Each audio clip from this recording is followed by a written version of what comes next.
Okay, hello there. My name's Ian Simon, and I'm going to be reading from my book today.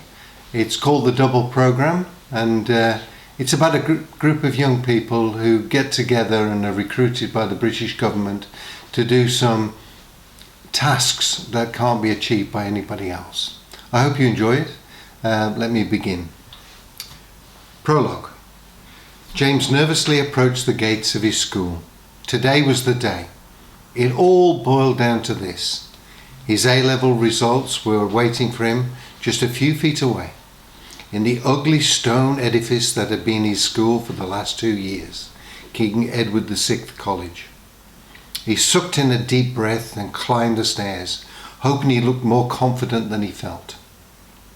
Before he knew it, it was there in his hand, the envelope he'd worked for, hopefully containing the passport to a brighter future.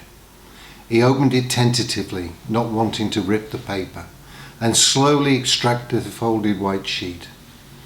As he exposed the printed words on the page, the relief and excitement washed over him, and he read and reread them. Could it be true? The results had even exceeded his wildest dreams. He carefully unfolded the paper and slid it back into the envelope, exhaling loudly as he did it. He was elated. His A-level results were a clean sweep of A's in all 4 subjects. Exams had always come easy to him, a fact which frustrated his friends and classmates. They had all watched as he spurned academic study for more pleasurable pursuits, while they slogged over textbooks, only for him to outperform them all. But regardless of his methods, it was a dream come true for James, and now his place in Nottingham University would be confirmed. It didn't stop outside school either. There were many reasons for other boys to envy James. He was a tall, good-looking young man in a rough, masculine way. He appeared older than his friends, so girls were always turning their heads in his direction. His dirty blonde hair hung from his head in long, thick locks that always seemed to frame his face regardless of wind direction. His dreamy blue eyes had an open, welcoming look, and people of both sexes often found themselves transfixed when looking into them. But the most beguiling aspect of James was that he was seemingly unaware of his effect on the world. He either hadn't yet noticed his many natural gifts, or if he had, he hadn't yet let his charm's existence convince him he was any better than anyone else. Instead, he treated everyone as he found them, never belittling people and treating those he met fairly. He lived by a maxim he'd learned many years before from his granddad. Always treat others as you would wish them to treat you. His granddad had been a quiet man who only spoke when absolutely necessary, so James had learned to pay attention to the man whenever he did. The mantra had gotten him far in life. And now, with these results, he had a mind to go even further. He had been dreaming about going to university for years, both for the experience and to escape what he considered a dreary existence. He was convinced that he would end the infinite pointlessness of his life. James was grateful for his life, and he was aware of all he'd been given, but he could never shake the feeling that there was something missing. If he'd been honest in his admissions essay, he would have written that he felt bored his whole life, and he would have begged, if he had to, for them to take him out of this town and ask something of him for once. He wanted someone to surprise him, and if he was completely honest, he would have signed the letters, "Yours desperately, James." Instead, he had written about his personal passion for electronics and finished with, "Sincerely, James, future Nottingham alumnus." They would have liked it well enough.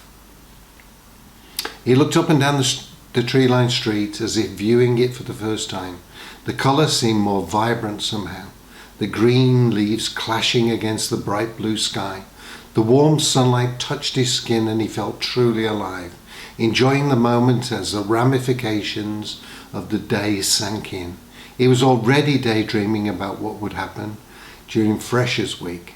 He had read extensively about the events during the induction process and couldn't wait. All he had to do was get through one more boring summer and the next chapter of his life could begin. His head filled with the visions of beautiful girls and terrible parties. But it was more than that. Nottingham University had taken on an almost religious meaning to James. It was his path to deliverance. He held on to the hope as desperately as a dying man searches for the beam of white light to walk into. He smiled, relishing the thought of an escape, and his beam was reflected back to him at him by passers-by who, while not knowing why the young man was so lit up, couldn't resist mimicking the infectious joy on his face. When he had arrived at his school, many of his friends had come running up to exchange their results with one another. Several of them had done very well and were brimming with confidence that they would also be accepted into their first choice of university. It was a joyous moment, and James felt his concerns fall away like the autumn leaves, giving him such a light, unencumbered feeling that he practically floated down the road, his head amongst the clouds. His thoughts washed in one after the other like waves on a beach, taking him to new places, people, and adventures. From his reverie, James spotted Tom on the outskirts of the crowd, a diminutive boy of about 5'7", with a face covered in acne scars. He seemed much less pleased than his ecstatic friend. James bounced up to him, hoping he was misinterpreting the sour look on his face.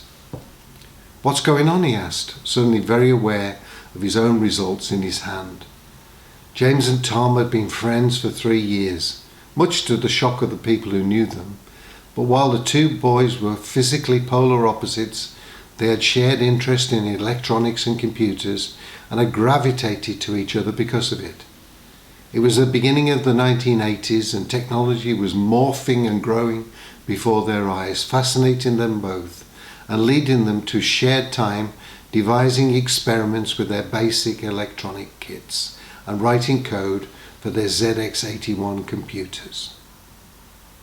Thank you very much for listening, and I just hope that you can join me again for the next installment. We're halfway through the prologue, and I hope to complete the prologue in the next episode.